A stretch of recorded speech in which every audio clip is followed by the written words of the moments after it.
Next topic is lumped capacity.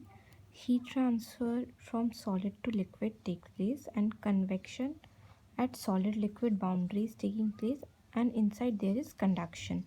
Inside the solid the temperature is T1, and outside where is liquid is present temperature is T infinity. So to in that case lumping approximation is used and temperature is assumed to be uniform inside the solid. To calculate the time constant, tau is equal to rho v Cp by HAS. Rho is our density, V is the volume. It's a case where solid is dropped into a liquid, and H is heat transfer coefficient, AS is area of the solid. So time constant is basically time taken for heat loss. From when heat transfer is taking place between solid and liquid, the heat goes from solid goes to the liquid. So T at the inside of the solid minus T infinity, which is the temperature of liquid outside, minus T temperature at any given point on the solid, which we have to calculate, minus T infinity would be equal to exponential of time by time constant.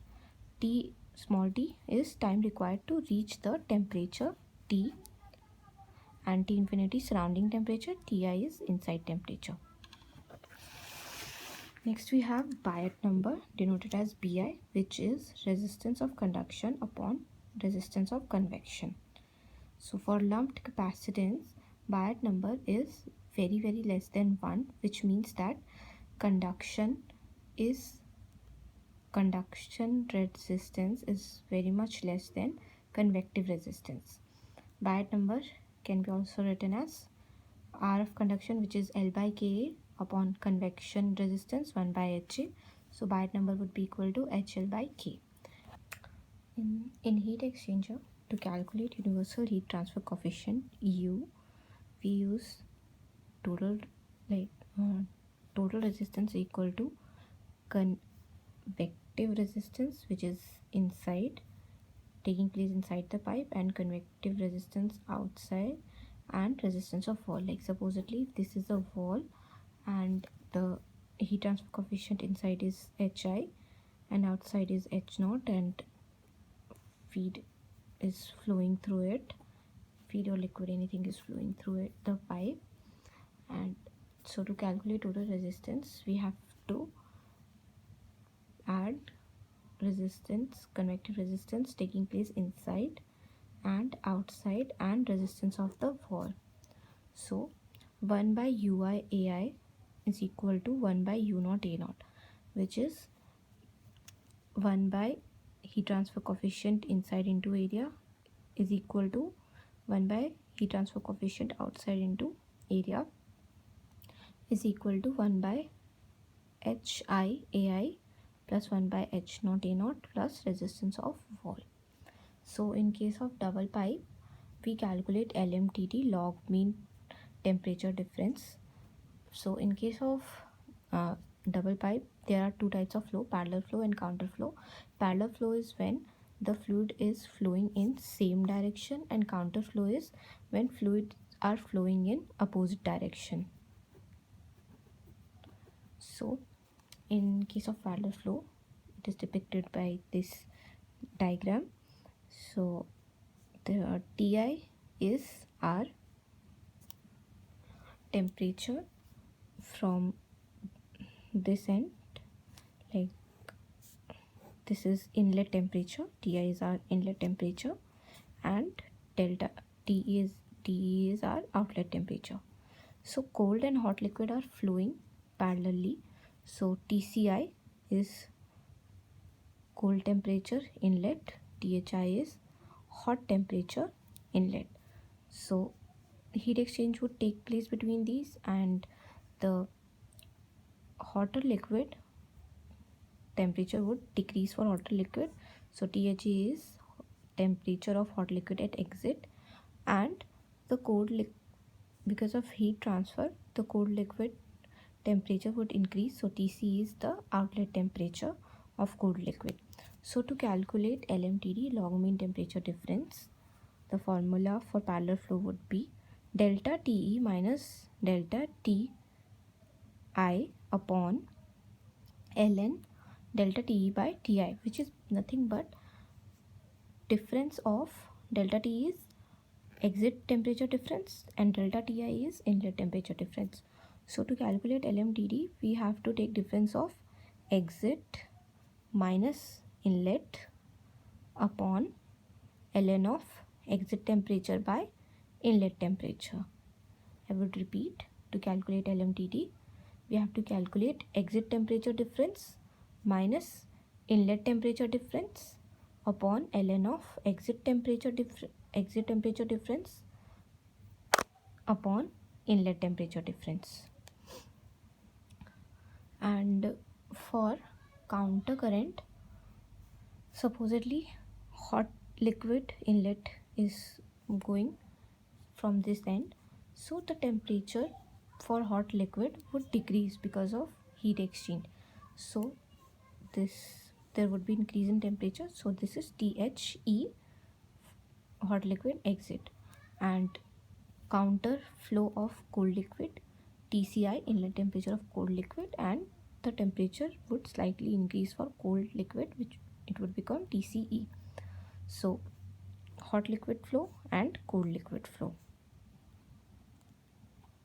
So this end is taken as end 1 and end 2. So to calculate LMTD in counter flow, we would take temperature difference of end 1, that is this THI hot input minus cold exit, this temperature difference minus this temperature difference, like temperature difference of end 1 minus temperature difference of end 2. So it would be THI minus TCE minus THE minus TCI. So whatever would be the higher temperature, like we can clearly see that THI and THE would be higher, so it has to be positive. So end 1 minus end 2 upon ln of temperature at end 1 upon temperature at end 2, delta T2. One more thing to notice that LMTD of counter flow is always greater than LMTD of parallel flow. Like if in any case we are using the same temperature of hot and cold liquid and we are making it go through parallel flow and counter flow, so in that case LMTD of counter flow would always be greater than that of parallel flow. So Q in that Q our rate would be m dot molar flow rate Cp, specific heat of hot liquid, into delta T of hot liquid is equal to, for hot liquid m dot Cp, delta T of hot liquid would be equal to m dot Cp of cold liquid and delta T of cold liquid. And Q is also equal to our universal heat transfer coefficient U into area into LMTD, or we can also write it as Q is equal to HA into LMTD, and it is equal to mCp of hot or cold, whatever, m dot Cp of hot or cold, or into delta H of H or C, like this very same formula. So next is ratio of capacity rate, which is C, which is equal to m dot Cp of cold liquid by m dot Cp of hot liquid. This is ratio of capacity rate. Then for counter flow, if m dot Cp of hot liquid is equal to m dot Cp of cold liquid, then our ratio of capacity would be equal to 1, and delta T of LMTD delta T would be the temperature difference at end 1, like this was our counter flow, so temperature difference at end 1 would be equal to temperature difference at end 2. In case of condensing fluid, for co-current or parallel flow, So in condensing fluid, hot and cold liquid are entering from same end because it is co-current flow, and in case of condensing fluid, the cold liquid almost reaches the temperature of hot liquid. So Ti, Thi, inlet hot liquid, and inlet of cold liquid, so temperature difference would be delta Ti, and here Dhe, exit hot liquid, and Tce, exit of cold liquid, temperature difference would be Te, and Te would be 0 because almost negligible, because in condensing fluid, cold liquid exit almost reaches to hot liquid temperature, exit temperature. So what basically is happening is that in condensing fluid, the temperature of cold liquid is increasing while hot liquid temperature remains same.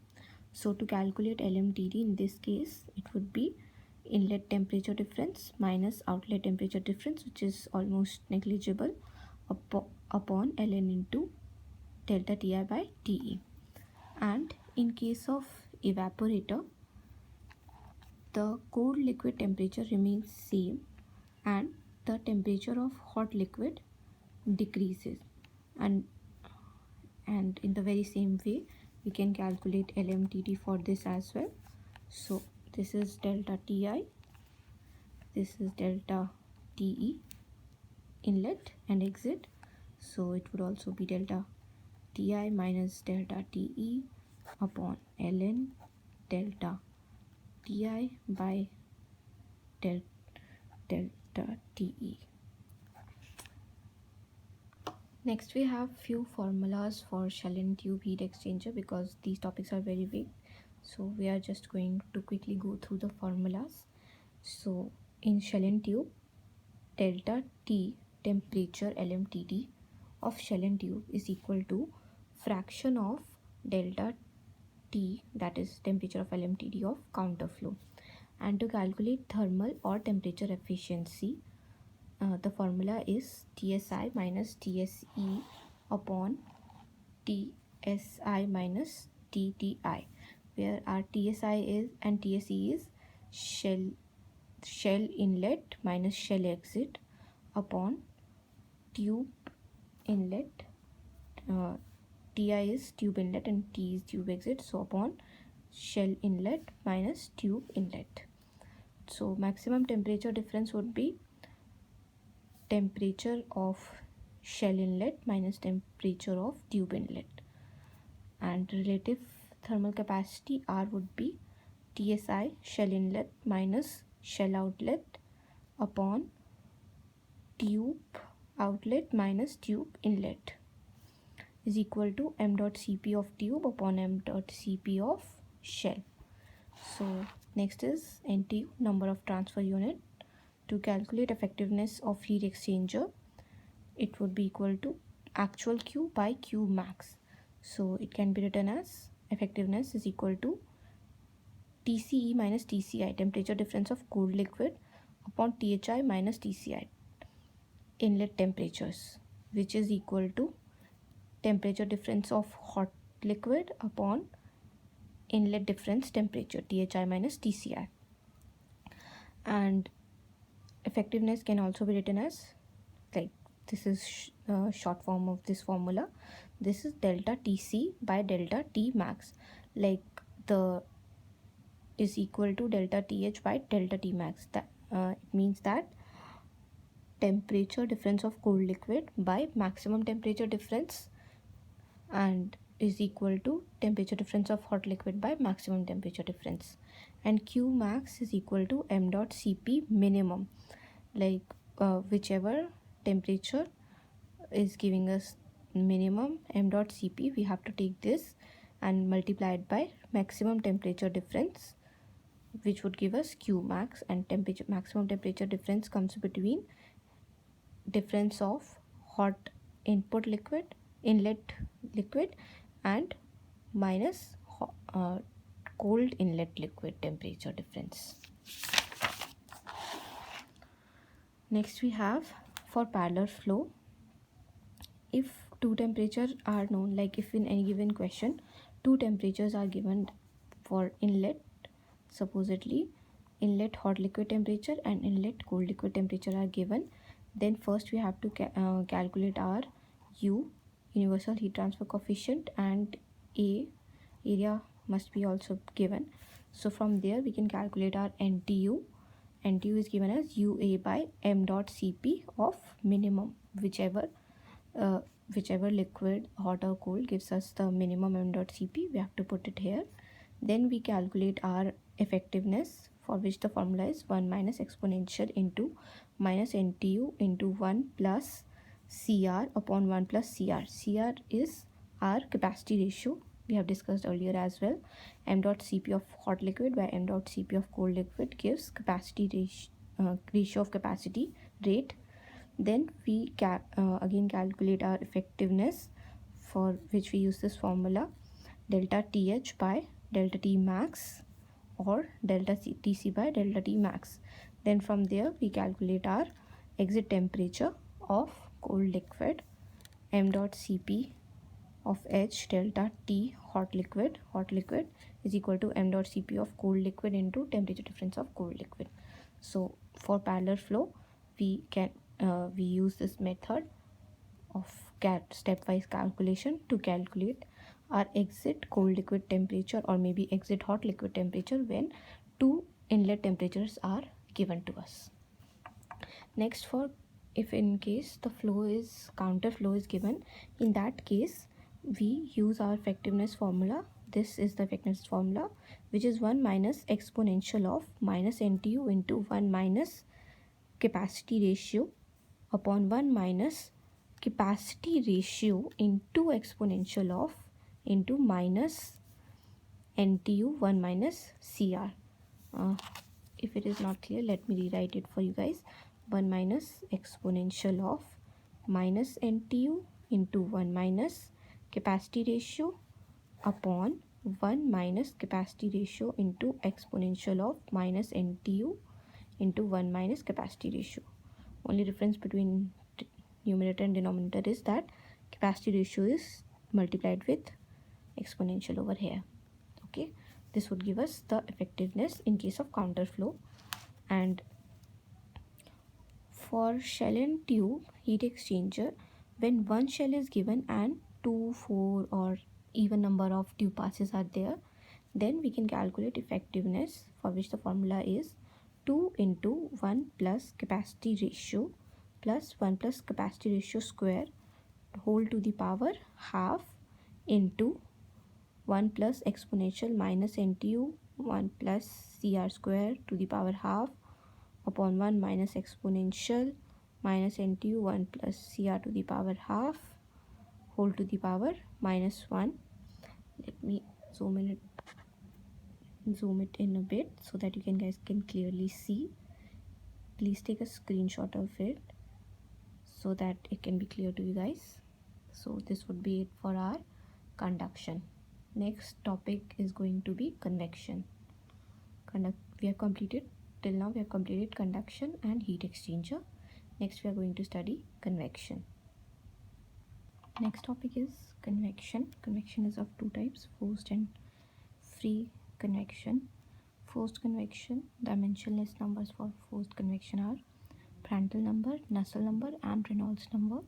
Prandtl number is mu Cp by K. Mu is absolute viscosity, Cp heat, specific heat, and K is thermal conductivity. Then as we know that we can write our thermal diffusivity as K by rho Cp, and kinematic viscosity is equal to absolute viscosity by rho. Nu is equal to mu by rho. So Prandtl number can be also written as nu absolute kinematic viscosity by alpha thermal diffusivity. So Prandtl number is basically ratio of momentum diffusivity is to thermal diffusivity, or it can also be written as ratio of kinematic viscosity is to thermal viscosity. Then Prandtl number to the power 1 by 3 is rho by rho T, which is thermodynamic boundary layer thickness to thermal boundary layer thickness ratio Next is Nusselt number. Nusselt number is HL by K. H heat transfer coefficient, L length, K conductivity. Then Reynolds number. Reynolds number is inertia is to viscosity ratio, and inertia is written as rho Vd by mu. Then rho V is equal to velocity.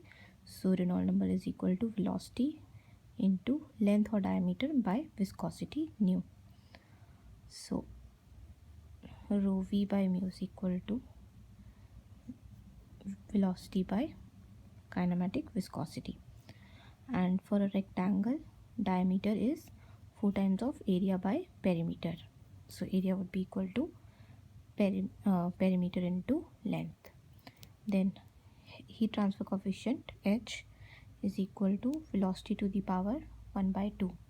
So comparing for two bodies, heat transfer for body 1 is to 2 is equal to V1 by V2 to the power 1 by 2.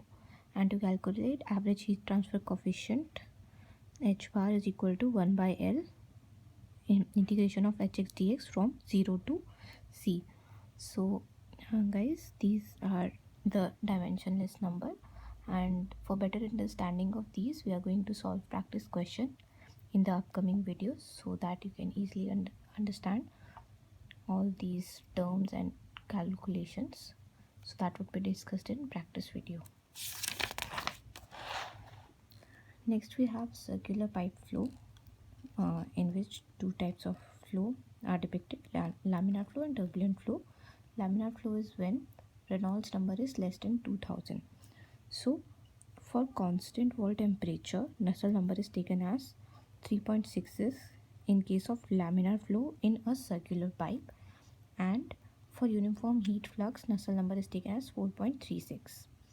And for turbulent flow, our Nusselt number formula is given as, for a circular pipe, 0.028, Reynolds number to the power 0.8, Prandtl number to the power n. And this is called as Dittor-Boiter relation, where n is 0.4 when heating is taking place and 0.3 when cooling is taking place. Next is heated flat plate. For laminar flow, our Nusselt number is 0.332, Reynolds number to the power 1 by 2, and Prandtl number to the power 1 by 3.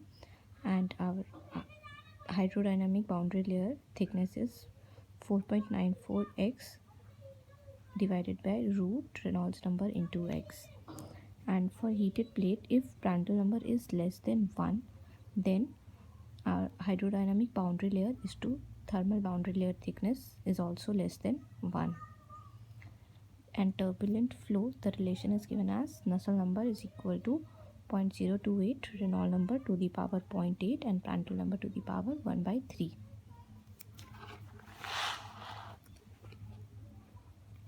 For flat plates, laminar flow relation is given as Nusselt number is equal to 0.664, Reynolds number to the power 1 by 2, and Prandtl number to the power 1 by 3. And hydrodynamic boundary layer thickness is directly proportional to under root of x, and thermal boundary layer thickness is also directly proportional to root x, Reynolds number directly proportional to x, and heat transfer coefficient directly proportional to x to the power 1 by 2, or we can say is inversely proportional to root of x. Then we have standard number. Standard number is Nusselt number is to Becquerel number, where Becquerel number is multiplication of Prandtl number and Reynolds number. And then there is Schmidt number, which is mass diffusion volume per length. Then we have Reynolds Colburn analogy, and it gives us drag coefficient or friction coefficient, which is denoted as CFX. So CFX by 2, that is drag coefficient or friction coefficient by 2, is equal to Stanton number for x length into Prandtl number to the power 2 by 3. Then we have free natural convection. No velocity is there, therefore fluid movement due to density difference take place, in which we have Greshoff's number, which is buoyant force by viscous force, and it is denoted as G gravity, beta delta T L cube by viscosity cube.